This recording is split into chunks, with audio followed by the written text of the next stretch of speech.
हिंदी। देखिए अपना बिंदु है संधि से संबंधित, लेकिन संधि पढ़ने से ठीक पहले मैं आपको थोड़ी सी हिंदी के बारे में एक थोड़ी सी जानकारी देना चाहूंगा, क्योंकि ऐसी वर्णमाला के बगैर देखिए हिंदी मूल रूप से 3 पार्ट पर ही टिकी हुई है। आपको इन 3 पार्टों पर थोड़ा सा ध्यान देना है। पहला है वर्ण, दूसरी चीज होती है शब्द, और फिर तीसरी चीज होती है वाक्य। इन तीनों के बारे में आप थोड़ी सी जानकारी ले लेंगे तो आपकी हिंदी पूरी की पूरी शुद्ध और सही हो जाएगी। मेरी गारंटी है कि आपके 15 प्रश्न पूर्ण रूप से सही होंगे। सबसे पहले अपन बात करते हैं वर्ण की, यानी वर्ण क्या है। देखिए वर्ण अक्षर विन्यास की सबसे छोटी इकाई है, यानी कि ये क्या है, सबसे लघुतम इकाई, लघुतम इकाई है।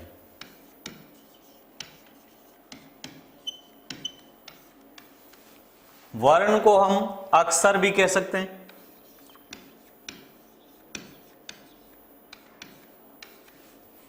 देखिए इसमें एक चीज और आती है, ध्वनि।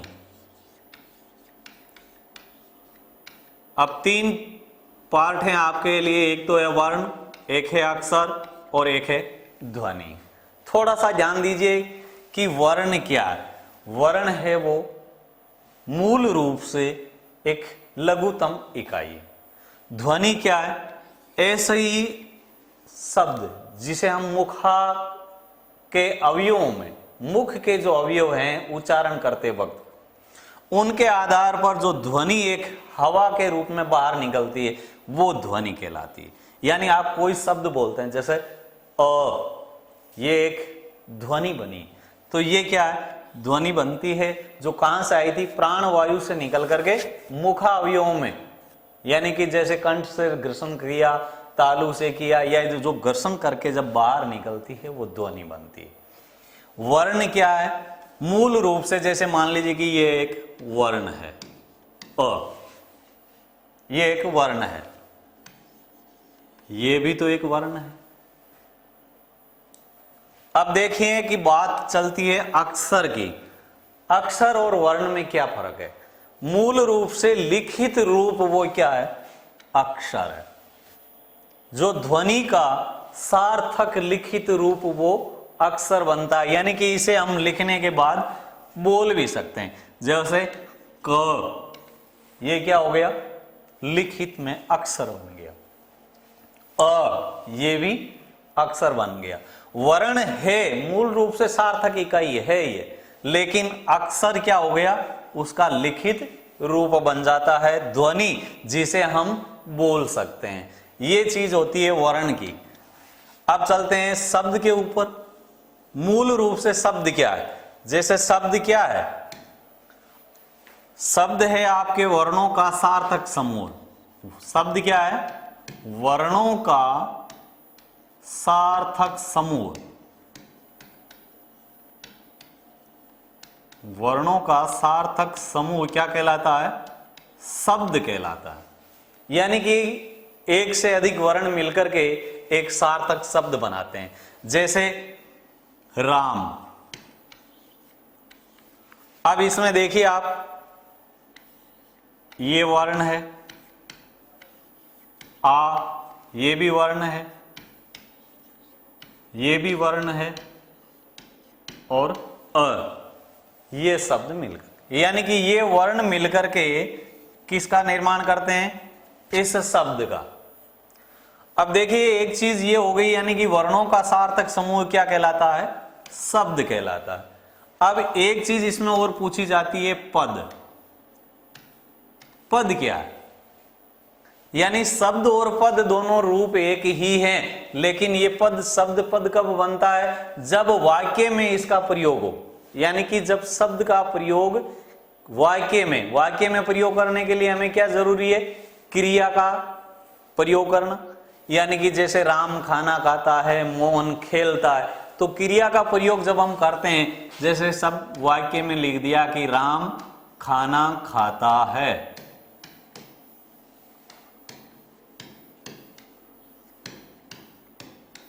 तो यहां पर ये राम शब्द नहीं बल्कि पद बन जाएगा। क्या बन जाएगा? पद बन जाएगा, क्योंकि ये क्रिया के साथ में, यानी कि वाक्य का जो उद्देश्य और विधेय अंग होते हैं उनमें ये जुड़ करके चल रहा है, इसीलिए ये राम क्या है? केवल शब्द नहीं बल्कि पद बन गया। और यहां ये केवल राम है वो क्या है? केवल मात्र शब्द है।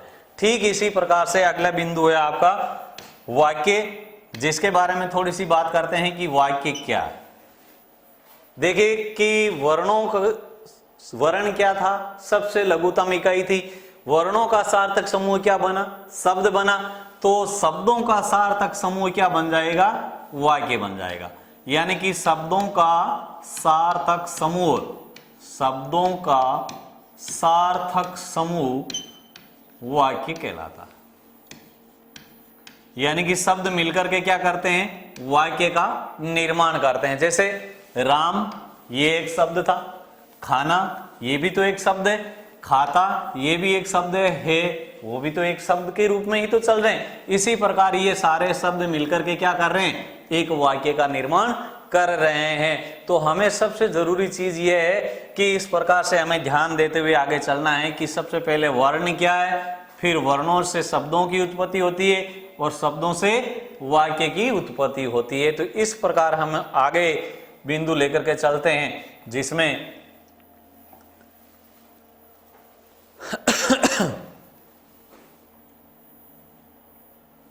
वर्ण,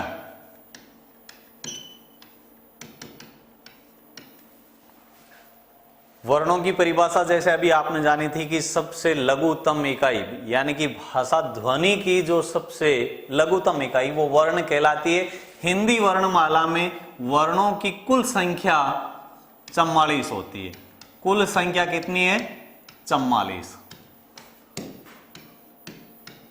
चलिए इसे देखते हैं कि 44 वर्ण क्या है। देखिए वर्ण है वो हिंदी भाषा में दो प्रकार के होते हैं। पहला होता है स्वर वर्ण और दूसरा होता है व्यंजन वर्ण। स्वर वर्ण और व्यंजन वर्ण। स्वर वर्ण और व्यंजन वर्ण के बारे में थोड़ी सी देखते हैं कि स्वर किसे कहते हैं। ऐसे वर्ण जिनका उच्चारण कम से कम समय में किया जाता, साथ ही साथ बिना किसी अन्य वर्णों की सहायता से जिनका हम उच्चारण कर सकते हैं। उच्चारण का मतलब हम बोल सकते हैं, वे वर्ण क्या कहलाएंगे? स्वर वर्ण कहलाएंगे। स्वर वर्ण दो प्रकार के होते हैं साहब। पहला होता है ह्रस्व, दूसरा होता है दीर्घ। देखिए ह्रस्व को हम मूल शब्द कह सकते हैं, यानी मूल स्वर कह सकते हैं। दीर्घ को हम क्या कहते हैं? यौगिक या संयुक्त कह सकते हैं। यौगिक या संयुक्त, संधि वर्ण भी कह सकते हैं इसे। मूल या ह्रस्व इनकी संख्या 4 होती है। अ, ई, उ तथा री, ये 4 हैं आपके ह्रस्व या मूल स्वर। दीर्घ, यौगिक, संयुक्त या संधि स्वर इनकी संख्या 7 होती है। आ,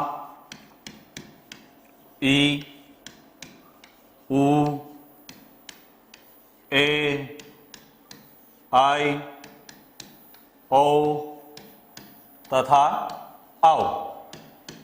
तो इस प्रकार से ये 7 और ये 4 मिलकर के आपके कुल 11 स्वर वर्ण होते हैं। यानी कि स्वर वर्णों की कुल संख्या कितनी हो गई? 11। अब व्यंजन वर्ण है। इन व्यंजन वर्णों की को 3 भागों में विभाजित किया जाता है।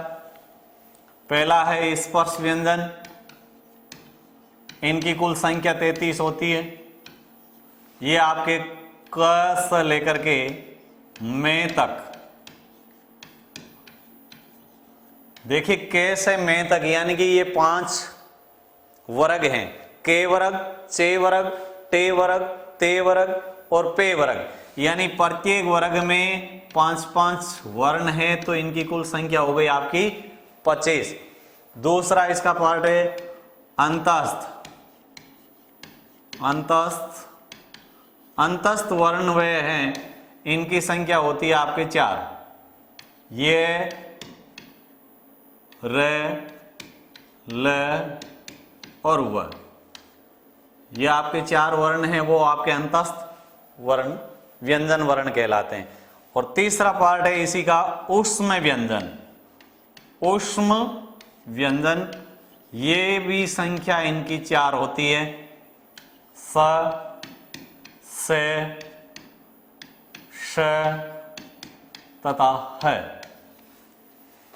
तो 25 4 29 4 33, यानी कि ये आपके व्यंजन वर्ण कुल कितने हो गए 33। स्पर्श व्यंजन कितने हैं आपके 25 है, अंतस्थ है वो कितने हैं 4 है, और ऊष्म व्यंजन कितने हैं 4, यानी कि ये व्यंजन वर्णों की कुल संख्या 33 है, तो स्वर वर्णों की संख्या 11 है। दोनों मिलाकर के आपके कुल व्यंजन वर्ण हिंदी में 44 होते हैं। देखिए सबसे जरूरी चीज ये थी आपकी वर्णमाला। हमें वर्णमाला का ज्ञान के बगैर हम संधि कर ही नहीं सकते, क्योंकि संधि में इन्हीं वर्णों का योग होगा। तो सबसे जरूरी चीज ये है, इसे थोड़ा सा दिमाग में रखिए, क्योंकि स्वर वर्ण यानी कि ए आ, ये हैं आपके स्वर वर्ण, इनकी कुल संख्या 11 है, और के से लेकर के हे तक के आपके टोटल 33 वर्ण है वो आपके व्यंजन वर्ण कहलाते हैं। दोनों वर्ण मिलकर के कुल संख्या है वो 44 बताते हैं। अब देखिए इसमें थोड़ी सी एक चीज और जानकारी देना चाहूंगा आपको, साथ ही साथ जो आपके आगे जो पाठ्यक्रम है उसमें सबसे जरूरी चीज चलेगी वो ये है, जैसे से अभी हमने पढ़े थे से 3 है, ये आप हिंदी व्याकरण में कहीं पर भी जाएंगे, कुछ भी, चाहे वो उपसर्ग है, संधि है, समास है, प्रत्यय है, शब्द शुद्धि है, या कहीं पर वाक्य शुद्धि तक, यानी कि हर जगह पर ये काम आएंगे। थोड़ा सा ध्यान से देखना, इस से का प्रयोग सदैव चे वर्ग के साथ में होगा। चे वर्ग यानी कि च छ ज जे के साथ में, च छ ज जे ये इन वर्णों के साथ में सदैव चे वर्ग इस से का प्रयोग होता है। दूसरा स है, इस स का प्रयोग सदैव टे वर्ग के साथ होता है। किस वर्ग के साथ में? टे के, ट ठ ड ढ ण इनके साथ में होता है। और इस से का प्रयोग सदैव ते वर्ग के साथ किया जाता है, यानी कि ते वर्ग के साथ में कौन सा से आएगा? से सांप वाला, त थ द ध न। ये आप थोड़ी सी याद रखना आपको, यानी कि ये 3 से है, इन 3 से का प्रयोग हम हिंदी भाषा में, यानी ये से का चे वर्ग के साथ में, ये से टे वर्ग के साथ में, और ये से ते वर्ग के साथ में रहेगा। इसी के साथ साथ आपको एक चीज और नोट करनी है, वो ये है, जैसे वर्ण का स्वर तंत्रियों के आधार पर 2 भेद बताए जाते हैं। वर्णों का वर्गीकरण में स्वर तंत्रियों के आधार पर 2 प्रकार के होते हैं।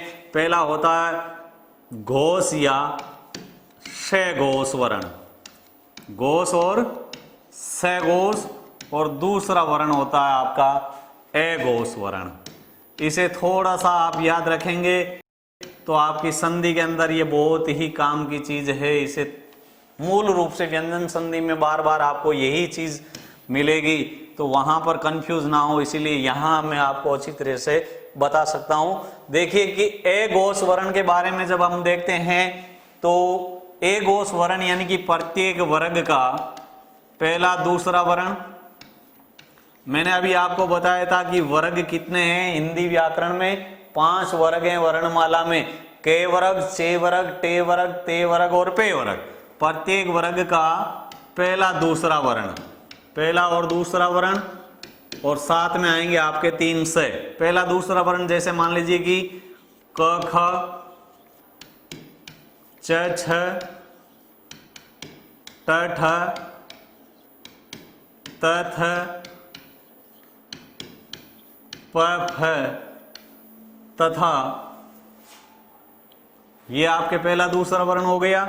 इसी के साथ में आपके 3 से, श, स और से, ये हैं आपके अघोष वर्ण। अघोष का मतलब यानी कि इनकी उच्चारण करते वक्त ज्यादा गूंज नहीं होती, यानी कि इनका उच्चारण में गूंज, गूंज का मतलब जब हम बोलते हैं तो एक नाद बनती है, वो ज्यादा इसमें नहीं होती है। जैसा क ख में इतना दबाव नहीं रहता जितना इन बाकी की घोष वर्णों में रहता है। तो ये आपके प्रत्येक वर्ग का पहला और दूसरा वर्ण, साथ ही साथ 3 से है वो ए घोष वर्ण में रहेंगे। ये याद रखना है, यहां साथ में नहीं आ रहा। अब चलते हैं घोष या से घोष की तरफ। तो ये आपके प्रत्येक वर्ग का तीसरा, चौथा, पांचवा वर्ण, प्रत्येक वर्ग का तीसरा, चौथा और पांचवा वर्ण, तथा साथ ही साथ ये व रे ले और है, वे सभी स्वर वर्ण।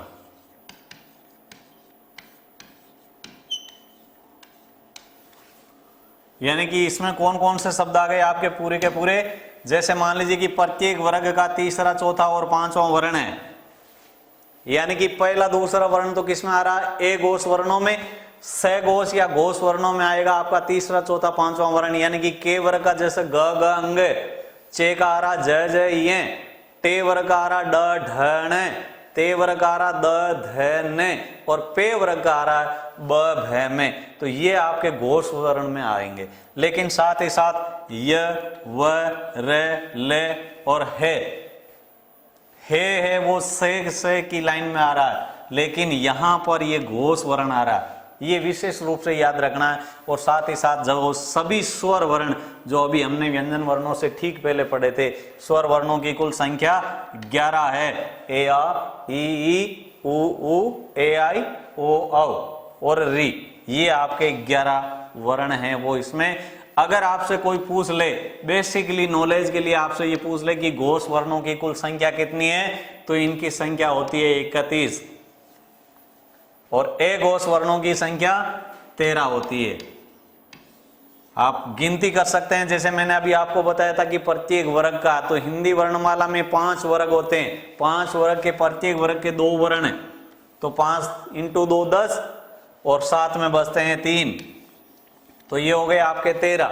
इसी प्रकार से घोष या सघोष में कुल वर्णों की संख्या, यानी 5 वर्ग, एक वर्ग के 3 वर्ण, तो 5 × 3 बराबर 15 और 4 ये रे लेवे 19, एक बच गया 20 है, और 11 स्वर वर्ण, टोटल संख्या हो गई आपकी 31। तो इस प्रकार से आपको मूल रूप से ये याद रखना है, जिसमें सबसे जरूरी चीज ये रहेगी हिंदी की जो संधि है, संधि के पार्ट में आपके ये टॉपिक पूर्ण रूप से याद रखोगे तो आपका व्यंजन संधि बहुत ही सरल तरीके से होगा।